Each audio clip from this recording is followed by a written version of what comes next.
जय हिंद साथियों, स्वागत है आप सबका साहित्य शिविर क्लासेस के यूट्यूब चैनल पर। आज इस वीडियो में हम बात करने वाले हैं जो भी अभ्यर्थी पहली बार तैयारी कर रहा है और उसे ये समझ में नहीं आ रहा है कि सर शुरुआत कहाँ से करें, तो किस प्रकार एक नए अभ्यर्थी को, एक फ्रेशर जो होता है, उसे शुरुआत कैसे करनी चाहिए ताकि वह पहली बार में से सटीक रणनीति बनाए और इस प्रकार तैयारी करे कि उसकी तैयारी भी काम आए और पहले प्रयास में उसका भी सिलेक्शन भी हो। तो जो भी फ्रेशर हैं और जो भले ही एम ए पास करके आए हों या बीएड पास करके आए हों, आप रीड की तैयारी कर रहे हो या वरिष्ठ अध्यापक की तैयारी कर रहे हो या स्कूल लेक्चर की तैयारी कर रहे हो और आप पहली बार तैयारी कर रहे हो, अभी आपको ये नहीं पता कि सर शुरुआत कहाँ से करें, तो उन साथियों के लिए वीडियो बहुत खास रहने वाला है। तो सबसे पहले बात करें कि आपको जैसे अभी तक जैसे मानो आप डिसाइड कर लिया हो कि मुझे स्कूल व्याख्याता की तैयारी करनी है, वरिष्ठ अध्यापक की तैयारी करनी है, रीड की तैयारी करनी है, तो आपका सबसे पहला काम ये होना चाहिए कि आप एक बार मन में ये दृढ़ निश्चय कर लें कि मुझे तैयारी करनी है। तो बीच में किसी भी तरह की कोई भी परेशानी आए, किसी भी तरह की कोई भी समस्या है, लेकिन मुझे बीच में तैयारी नहीं छोड़नी है। फिर हम क्या करते हैं, पूर्व प्लानिंग की तैयारी करना स्टार्ट कर देते हैं। हम 2 महीने पढ़ते हैं, फिर उसके बाद दूसरा डिसीजन ले लेते हैं। 2 महीने किसकी तैयारी करते हैं, 2 महीने किसकी तैयारी करते हैं। तो एक बार पहले सोच लें कि मुझे किसकी तैयारी करनी है, आपकी क्वालिफिकेशन क्या है, आपका इंटरेस्ट किस तरफ है, आपका ड्रीम क्या है, ये सारी चीज़ें एक बार सोच के फिर उस हिसाब से आप निर्णय लें कि मुझे किसकी तैयारी करनी है। पहली बात तो ये, जैसे आपने डिसीजन ले लिया कि मुझे स्कूल व्याख्याता की तैयारी करनी है या वरिष्ठ अध्यापक का या रीड का निर्णय ले लिया आपने, ठीक है। जब आप निर्णय कर लें कि मुझे इसकी तैयारी करनी है, तो उसके बाद सबसे जो मुख्य बात होती है, और कई ऐसे साथी हैं जो अभ्यर्थी हैं जो अच्छी तैयारी के बावजूद जो असफल होते हैं, उसका सबसे बड़ा कारण ये होता है कि वो तैयारी करना स्टार्ट कर देते हैं लेकिन उनके पास कोई प्लानिंग नहीं होती। देखो, आप रियल में क्या करने वाले हो उसकी पहली प्लानिंग आपकी यहाँ दिमाग में होनी चाहिए कि यहाँ पूर्व प्लानिंग होनी चाहिए कि हाँ, मैं इस तरह तैयारी करूँगा, 4 महीने, 3 महीने, 5 महीने, 6 महीने, और इस प्रकार मेरा कोर्स चलेगा और इस प्रकार मैं पूरा कोर्स कंप्लीट कर लूँगा। ये रणनीति का आपके दिमाग में बनेगी, है ना। फिर उसके बाद आप तैयारी करना स्टार्ट करेंगे। अब जैसे मान लो आप 2 महीने से पढ़ रहे हो लेकिन आपने 2 महीने में किताबें कंप्लीट नहीं की है। आप तो आपके हिसाब से आप पढ़ रहे हो लेकिन 2 महीने पढ़ते हुए हो गए, लेकिन आपकी एक किताबें पूरी नहीं हुई क्योंकि आपने कोई शेड्यूल नहीं बना रखा, कोई एक आपने पहले से कोई टाइम फिक्स किया नहीं है, आपकी कोई रणनीति तय नहीं किया आपने कि मुझे किस प्रकार तैयारी करनी है। तो उस हिसाब से फिर ये होगा कि 2 महीने आप पढ़े तो सही लेकिन आपकी कोई रणनीति तैयार नहीं होगी, तो 2 महीने बाद आपको लगेगा कि मैंने तो अभी तक एक ही किताब पढ़ी है, मैंने तो अभी तक एक ही नोट्स पढ़े हैं और इतना बड़ा सिलेबस है, सिलेबस कब कंप्लीट होगा। तो जो जंग होती है ना, जो युद्ध होता है, वो एक रणनीति से जीता जाता है।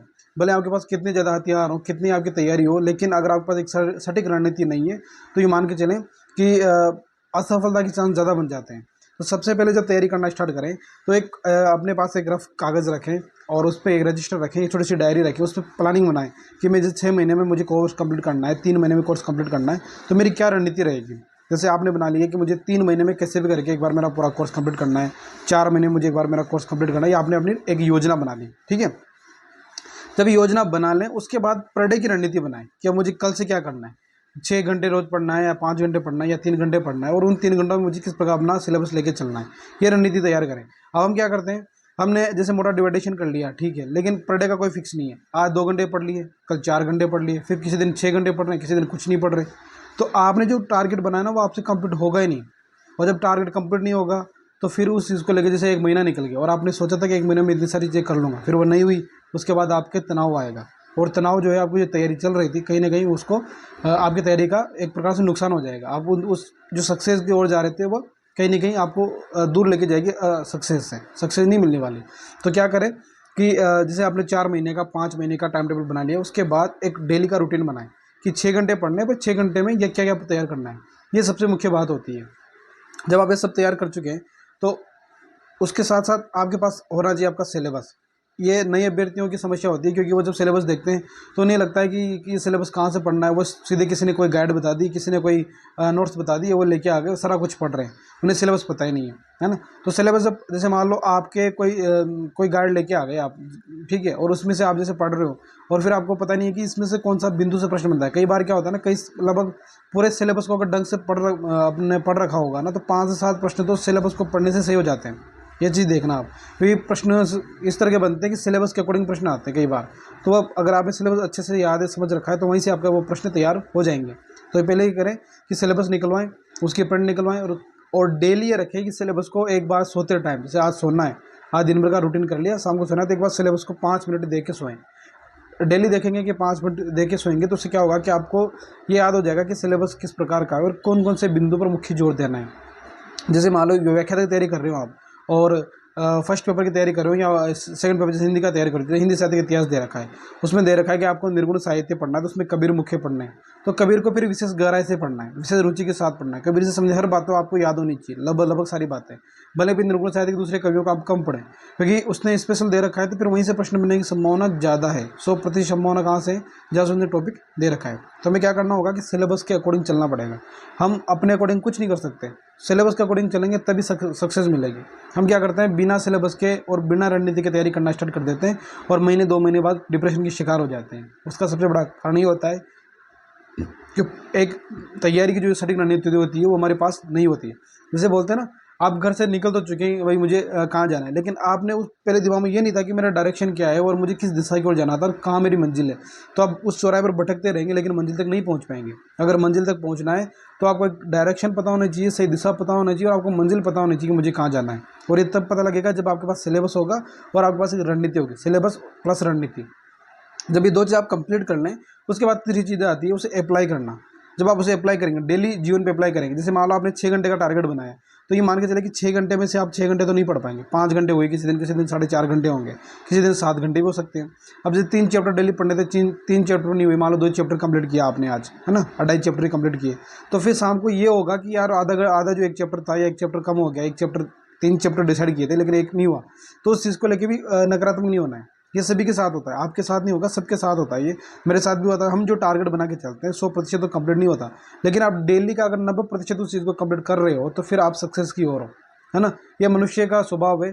आपने जो टारगेट बनाया उसका अगर 90% आपने कर लिया तो आप यूँ मान के चलिए सक्सेस आपसे ज़्यादा दूर नहीं है, क्योंकि 90% करते करते धीरे धीरे आपका जो है एक कॉन्फिडेंस बढ़ता जाएगा और एक दिन ऐसा आएगा कि आप 100% का जो टारगेट रखेंगे उससे भी कहीं ज़्यादा एक्स्ट्रा पढ़ लेंगे। कहीं का भाई चलो 3 चैप्टर पढ़ने थे, आज 4 पढ़ ले, किसी दिन 5 पढ़ लोगे, है ना।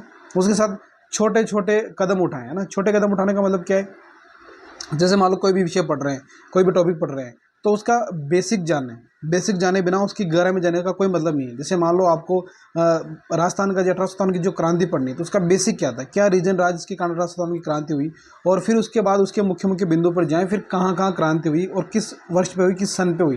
जब हम प्रकाशन वर्ष याद करने बैठ जाते हैं, हम उनका जैसे मान लो किस सन में हुई वो घटना उसकी याद करते हैं, लेकिन हमें डेट याद होती नहीं है। हमें पहले वर्ष याद करना है, फिर डेट पे जाना है। उसके इनसे पहले हमें याद करना है कि वह घटना कहाँ घटित हुई, उसका नेतृत्व किसने किया, है ना, क्रांतिकारी नेतृत्व कथा कौन थे। ये बहुत बेसिक बात होती है। जब हम पढ़ते हैं तो हमें समझ में नहीं आता, हम जो चीज़ हमें कठिन लगती है उसको ज़्यादा याद करने की कोशिश करते हैं। देखो, चीज़ें याद करनी नहीं होती, चीज़ें समझनी होती है। आप जब बार बार पढ़ेंगे, जब बार बार देखेंगे, एक चीज़ को 2-3 बार निकालेंगे, तो अपने आप धीरे धीरे आपको समझ में आने लग जाएगा कि कहाँ क्या गलती होती है और कहाँ कितनी चीज़ें इंपॉर्टेंट है। और फिर इसके बाद आती है वही प्रैक्टिस।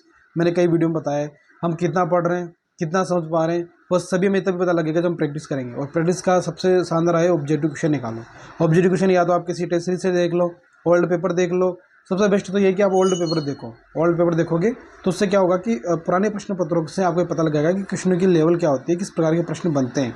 ठीक है, तो पुराने प्रश्न पत्र देख लो और उसी हिसाब से फिर अपनी ये देखो कि कहाँ कमी रह रही है, क्या मैं सही कर पा रहा हूँ, ज़्यादा सही कर पा रहा हूँ, कहाँ मेरे सही प्रश्न बन रहे हैं। ठीक है, तो इस प्रकार की रणनीति अपनाएं, तभी कहीं ना कहीं सफलता की ओर आप रहेंगे।